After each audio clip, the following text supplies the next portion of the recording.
अस्सलामुअलैकुम एवरीवन, कैसे हैं आप सब। आज हम बनाने जा रहे हैं चिकन टिक्का और साथ में पूड़ी पराठा। तो चलें जी, रेसिपी स्टार्ट करते हैं आज की।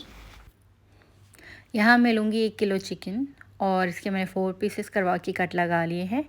साथ होगा नमक, लाल मिर्ची, गरम मसाला और चाट मसाला, सर्दी का रंग, दही और ऑयल।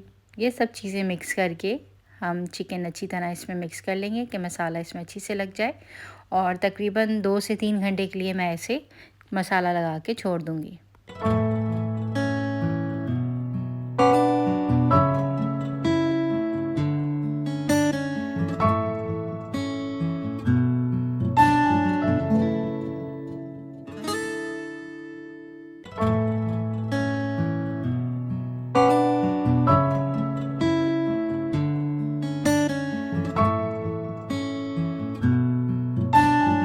अब हम पूड़ी बनाना स्टार्ट करते हैं। पूड़ी के लिए मैंने यहाँ पर तकरीबन 1 कप मैदा लिया है। इसमें मैं यहाँ डालूँगी नमक और इसको नॉर्मल पानी से हम इसे मैदे को गूँध लेंगे ना। इसमें किसी किस्म की कोई और चीज़ ऐड नहीं होगी, ये मैं आपको बता रही हूँ। हल्की आंच पे हम चिकन को पकने के लिए रख देंगे ताकि वो पक जाए और उसी में इसका पानी ड्राई हो जाए। जब तक चिकन अच्छी तरह गल नहीं जाता, उसका पानी नहीं सूख जाता, हम इसे इसी पे रहने देंगे।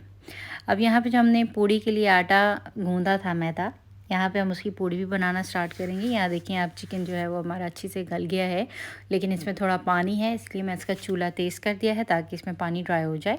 साथ मैंने कोयला दिया है, रखा हुआ है। इसको गर्म हो जाए तो हम इसे चिकन को धुआं दे देंगे कोयले का।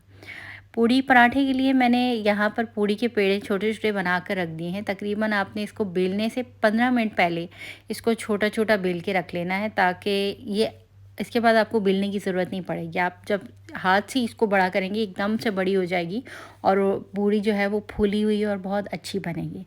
ठीक है, तो पेड़े को थोड़ा थोड़ा बेलन से जो है वो आप बड़ा करके रख देंगी तकरीबन 15 से 20 मिनट के लिए। और 15 से 20 मिनट के बाद आपने जो है वो ऑयल के अंदर इसको पकानी है पूड़ी को, इससे पहले नहीं करेंगे। देखिए अब मैं आपको दिखा रही हूँ, ये मैंने बना के रखी हुई थी। तकरीबन 15 मिनट हो गए हैं इसको। अब मैं इसको हाथ से ही बड़ा करके इसको फ़ौरन तेज़ ऑयल जो है वो गर्म होना चाहिए और इसमें मैं इसको फ्राई कर लूँगी। कढ़ाई का मुंह जो है वो ज़रा बड़ा होना चाहिए ताकि पूड़ी आसानी से फ्राई हो जाए।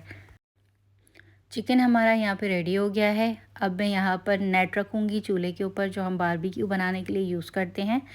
अब इसके ऊपर मैं चिकन को डाल के इसको तेज़ चूल्हे पे थोड़ा सा उसको कलर देने के लिए हम कढ़ाई से बाहर निकालेंगे चिकन, क्योंकि इसमें अभी भी चिकन में पानी इसका बाकी है, ताकि ये थोड़ी ड्राई हो जाए।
यहाँ पे देखें जी, मैं पूड़ी को हाथ की मदद से इसे बड़ा किया मैंने और इसको मैंने ये ऑयल में डाल दिया।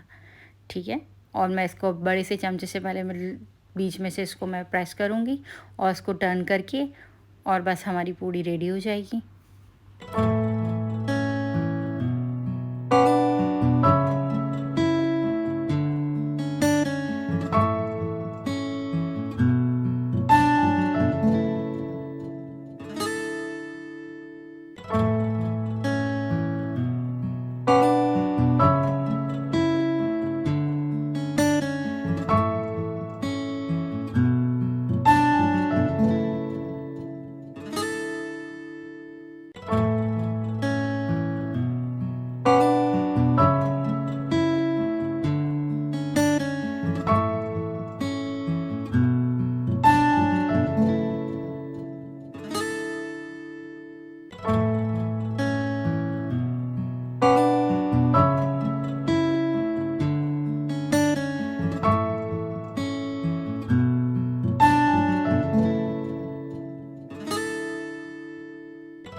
यहाँ आप पूड़ी देख सकते हैं ये कितनी सॉफ्ट बनी है और ये देखने में कितनी अच्छी लग रही है। ये रेसिपी आप अपने घर में ज़रूर ट्राई कीजिएगा और मुझे ज़रूर बताइएगा कि ये आपसे कैसी बनी। मिलते हैं हम नेक्स्ट वीडियो में, तब तक के लिए अल्लाह हाफ़िज़।